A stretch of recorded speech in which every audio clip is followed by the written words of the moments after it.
हरे कृष्णा. सगळ्या भक्तांचं हार्दिक स्वागत आहे आजच्या आपल्या साप्ताहिक कार्यक्रमामध्ये.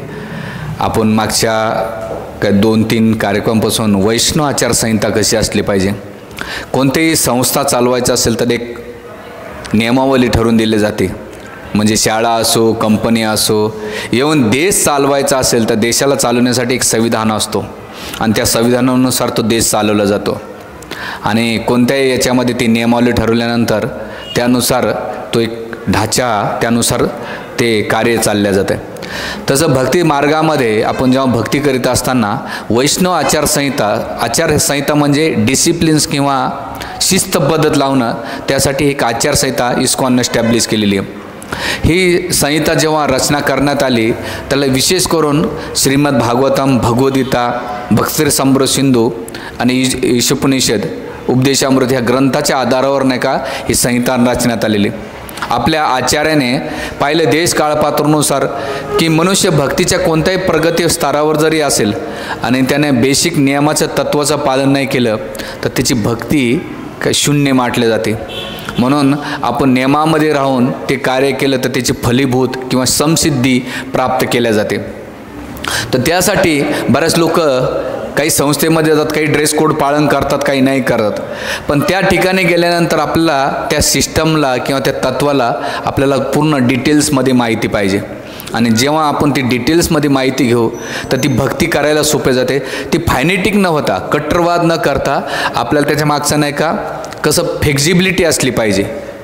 जेव्हा तुम्ही फ्लेक्झिबिलिटी राहतात तेव्हा तुम्हाला ती भक्ती जड जात नसून ती सोपी जाते. म्हणून आपण मागच्या वेळेस काही चर्चामध्ये मागच्या वेळेस पाहिले पोशाख, वेशभूषा कशी असली पाहिजे याची चर्चा पाहिली. आणि आता आजचा विषय असणारे केस कसे असले पाहिजे. तर इथे भक्ती मार्गामध्ये किंवा आपण जे कार्य करतो तर तुम्ही म्हणता एवढ्या बारीक सारीक गोष्टी एवढ्या का सांगितल्या जातात संहितेमध्ये. त्याचं मुख्य कारण असं आहे की भक्तीमध्ये 3 गोष्टी असल्या पाहिजे. एक म्हणजे शिक्षा म्हणजे नॉलेज, त्याबरोबर त्या नॉलेजच्या आधारावर प्रॅक्टिस, आणि प्रॅक्टिस करीत असताना संस्कृती आणि संस्कार हे विसरले नाही पाहिजे. किंवा आपण प्रॅक्टिस करीत असताना ज्ञान तर घेतो, ज्ञान घेऊन भक्ती पण करतोय, पण ती संस्कृती आणि ते संस्कार जर पालन करीत नसेल तर ते अवघड जात आहे. म्हणून आपल्याला भक्तीबरोबर ज्ञानाबरोबर, ज्ञान तर घ्यायचं आहे, ज्ञानाबरोबर भक्ती पण करतो, पण भक्तीबरोबर आपल्याला संस्कृती आणि संस्कार हे पण. संस्कृती म्हणजे ज्या परंपरा दिलेल्या आहेत, परंपरा म्हणजे माणसाने घडवलेलं नाही आहे, तर जे शास्त्रसूक्त आचार्याने, ऋषीमुनीने, साधू संतांनी जे दिलेले नियमावली आणि ग्रंथांनी दिलेले तत्व, ह्या दोन्ही आधारावर ते एका व्यक्तीचं जीवन नाही का चाललं पाहिजे. थोडं पुढे या, मागल्या भक्तांना बसण्यासाठी जागा भेट. तर आजचा जो शिखा आहे केस, तर केसामध्ये ते सांगतात की पुरुष ब्रह्मचारी तसा संन्यासीने आठवड्यातून एकदा मुंडन करावे आणि व्यवस्थित शिखा ठेवावे. आपल्या यवसानुरूप गरजताने बारीक केस लहानशी शक्य असल्या देवा ठेवावे. तर त्यावेळेस केस हे कमी असले पाहिजे. आजकाल एकदा जसं आम्ही मुंबईला गेलो होतो, बरेच भक्त, आणि समोर व्यक्ती चालत होता, ते एक भक्त नवीनच होते सगळे, तर ते केस सोडलेलं होतं. म्हणलं अरे माताजी चाललेली आहे. माताजी गेल्यानंतर पुन्हा मागून बघितलं तर माताजी नाही तर प्रभूजी निघाला. कारण त्या केसावरून, त्या कपड्यावरून आजकाल माताजी प्रभूजी कोण आहे, स्त्री पुरुष हे कळतच नाहीत. जेव्हा ते चेहरा समोर येत आहे तेव्हा कळतं की प्रभूजी का लेडीज आहे का जेंट्स आहे, बरोबर भ्रमित होते. तर पुरुषाचे केस कसे असले पाहिजे, कमी असले पाहिजे. आणि यवसानुरूप कुठं धंद्याच्या ठिकाणी गेले तर आपले व्यवस्थित कटिंग केलेली पाहिजे. कारण की जास्त केस असेल तर तो दरवेळेस कंगवा काढतो आणि त्या प्रत्येक वेळा स्वतःला सजवण्याचा प्रयत्न करतो. कारण त्याचा पूर्ण वेळ स्वतःला सजवण्यासाठी जातो ना, मग तो भगवंताचं स्मरण नाही करू शकत.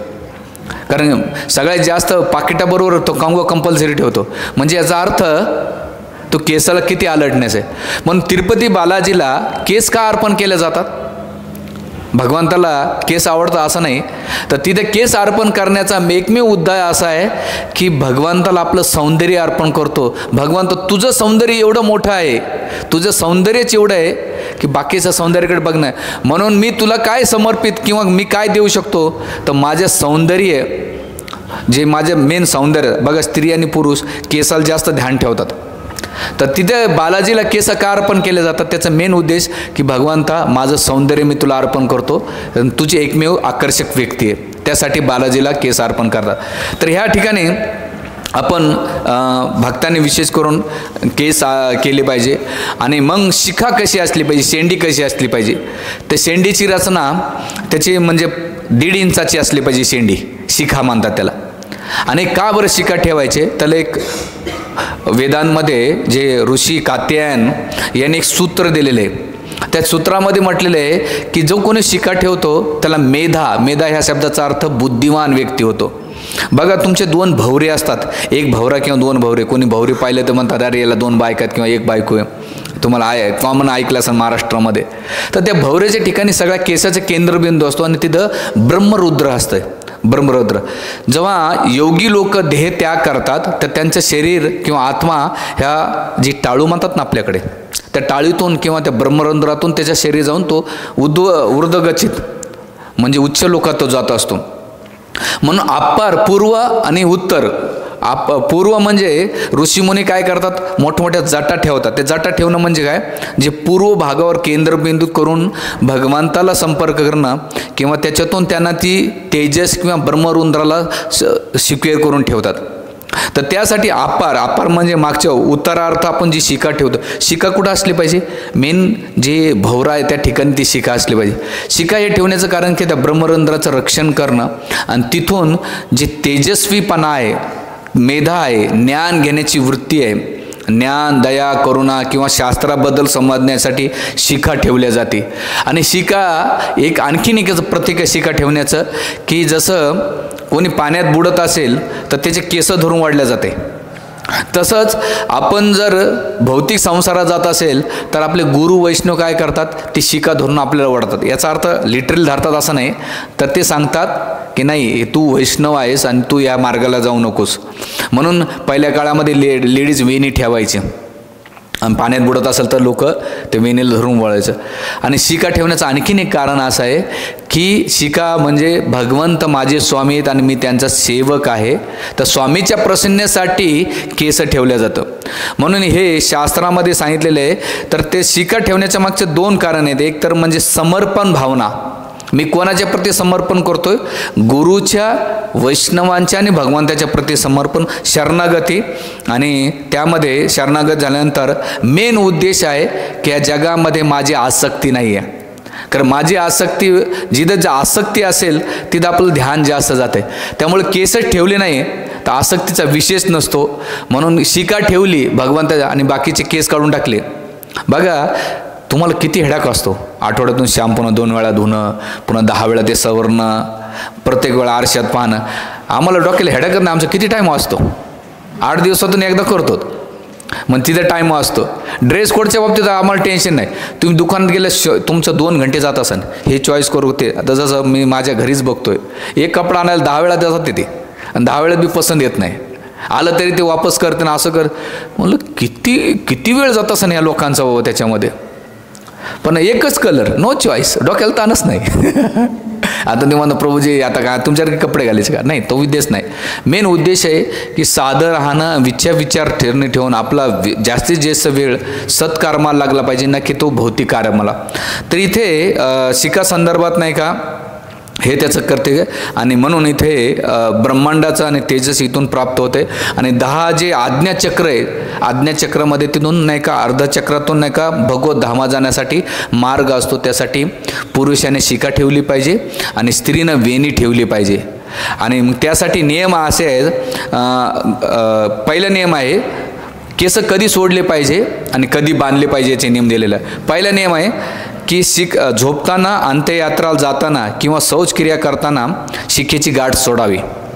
म्हणजे अंत्ययात्रा किंवा मलमूत्र त्याग करण्यासाठी किंवा झोपताना केस सोडले पाहिजे. आणि शिखेला गाठ नसणे याचा अर्थ कुटुंबातील व्यक्तीची मृत्यूच्या घटना दर्शवते. तर कधी आपली शेंडी बांधलेली ठेवली पाहिजे, कधीच मोकळी नाही ठेवली पाहिजे. तर का नाही मोकळी ठेवू नये असं म्हटलं जातं आहे. जेव्हा तुम्ही केस मोकळे सोडतात तर तिथे जी अशुद्धी किंवा जी एक शक्ती असते, निगेटिव्ह शक्ती नाही का त्याची इंटरफेअर करते. म्हणून पहिल्या काळामध्ये जेव्हा अशुभ गोष्टी असायच्या तेव्हा स्त्रिया केस सोडायच्या. जर अशुभ नसेल ना तर ते केस बांधून ठेवायच्या. बघा पहिल्या काळामध्ये जर कोणी वारला असेल तर केस सोडायच्या. का बरं? आता मी कोण तुम्हाला बघितलं असेल कुठं केस सोडतात, बांगड्या फोडतात. का बरं? आता मला हे नाही, याचं उदाहरण काय, महाभारतामध्ये जेव्हा दुःशासनं केस हाताला लावलं होतं, आपलं हात लावलं ते कोणाच्या, द्रौपदीच्या केसाला, तर द्रौपदीनं काय वचन घेतलं होतं, जोपर्यंत दुःशासनाचा आणि कौरवाचा नाश होणार नाही तोपर्यंत मी माझ्या केसाला वेणी बांधणार नाही. आणि तिनं 12 वर्षे 13 वर्षे काय केलं, ते केस मोकळे सोडले. म्हणजे याचा अर्थ तिच्यामध्ये ती किती सारखं त्या केसाकडे बघून काय करायची, निगेटिव्ह, की आता मी यांचा जोपर्यंत सहार करणार नाही तोपर्यंत मी बांधणार नाही. म्हणून आचार्य आणि आपल्याला ग्रंथकार म्हणतात की स्त्रीनं आणि पुरुषाने अशा टायमालाच केस मोकळे सोडावा ज्या टायमाला त्याने नियम दिलेले आहे. जर नाही सोडले तर त्याच्यामध्ये जी निगेटिव्ह एनर्जी त्याच्यामध्ये एंटर करते. आजकाल तर त्याच्यावर बोलणंच अवघड आहे. कॉलेजमध्ये जा किंवा मंदिरात जा, सगळ्या झिंज्या सोडलेल्या असतात. त्याच्या लाल कोंबड्यासारख्या सजवलेल्या. आता आमच्या मंदिरात एक पोरगा पाहिला होता, कोंबड्याच्या तुरासारखा कट होता त्याचा, अननसारखा स्टाईल वरचा खवचाच, आणि त्याच्या असे 3-4 हे मारले होते. तर मी एकाला विचारलं, तुम्हाला प्रभूजी मला माहीत नाही. मग म्हटलं आजपासून याचं नाव ठेवा, पण खवचा कोट, खवच्या इथून 2 रेषा मारलेल्या, इथं 2 रेषा मारलेल्या, म्हणजे विचित्र झालेले. तर त्यासाठी इथं सांगतात की अशुभाचं वर्तन आहे. तर म्हणून अशा टायमाला आपण नाही का कधीच केस मोकळे नाही सुटले पाहिजे. जी पतिव्रता स्त्री ना किंवा जी अनमॅरिड मुली, तिने नेहमी केस बांधलेले ठेवले पाहिजे. त्याच्यामध्ये तिची शक्ती नाही का धरते, नाही तर ती केस मोकळल्यानंतर तिची जी शक्ती ती निघून जाते. आणि असं म्हटले जाते की जर शिका न बांधता ठेवली तर आपल्या प्रकृतीवर परिणाम होत असतो. केस जर आणि शेंडे तुम्ही सोडले, तुमच्या मानसिक आणि शरीरावर त्याचा परिणाम होतो, इथे ग्रंथकार सांगतात. तिसरं, स्नान झाल्यावर शिकेला गाठ बांधताना हरे कृष्ण महामंत्र म्हणावा. ब्राह्मण दीक्षित भक्ताने ब्रह्म गायत्री मनातली मनात म्हणावी. शिकेला कधी वेणी घालू नये, तसेच लांब किंवा विखुरलेल्या अवस्थेत ठेवू नये, असं शिकेबद्दल नियम आहे. आता तुम्ही म्हणतात ऑफिसमध्ये गेल्या तुम्हाला कोणी चिडविल. जसं आमचा एक भक्ताचा मुलगा होता, एका शाळेमध्ये गेला होता. त्याच्या मॅडमनं सांगितलं की उद्यापासून तुझी शेंडी कापून ये. तो म्हटलं एक काम करा मॅडम, मी माझी शेंडी कापतो. हे मुलगा आहे ना समोरचा, त्यानं मोठे केस बांधलेले होते, त्याचं पहिले बांधा. मॅडमचं बोलणंच बंद झालं. ते म्हणले उद्या तुझ्या कल पॅरेंट्स को बोला. मोठी स्कूल होती, मी नाव नाही घेत त्या शाळेचं. आणि बोलल्यानंतर ते म्हणले की तुमच्या मुलाला आम्ही शिकाय कापाय सांगितलं आणि तुमचा मुलगा असं उत्तर होतं. ते म्हणले बरोबर, साहजिक आहे, तो आमच्या धर्माचं पालन करतो, तुम्ही असं हे नाही करू शकत. आणि तो आज असा याच्यामध्ये जातो. पण ऑफिसच्या ठिकाणी तुम्हाला देशकाळ पात्रानुसार तुम्हाला ते पालन करणं महत्त्वाचं आहे, हे केलं पाहिजे. स्त्रियांनी विशेष करून आता इथे स्त्रियांनी लांब केस ठेवावे. आधुनिक केस रचना न करता केसांना मागे बांधावे किंवा सुंदर वेणी घालावी. हा त्याच्यामुळे तिचं सौंदर्य वाढतं आहे आणि तिची शक्तीसुद्धा राखल्या जाते. कधी स्त्रीने केस कापू नये किंवा त्याला मोकळं सोडू नये. तिने काय केलं पाहिजे, नाहीतर आजकाल बघितलं तर अशा तोंडावर कुठं किंवा वाफे बांधल्यासारखा एक पुढचा काय म्हणतात त्याला, कोणतं पप्स म्हणतात ना, काय म्हणतात, पप्स म्हणतात ना, आणि एक खवचा गेला ना. आजकाल एक स्टाईल आली, असे अर्ध सोडतात, असं करते 10 वेळा. एखाद्या समोरच्यानं पाहिलं तर पाटामध्ये पडून जायचं ना, तर नाही, तर त्यावेळेस असं तिचं पूर्ण बांधलं पाहिजे. त्यामुळं ते होतं. हे झालं शिकेबद्दल केस.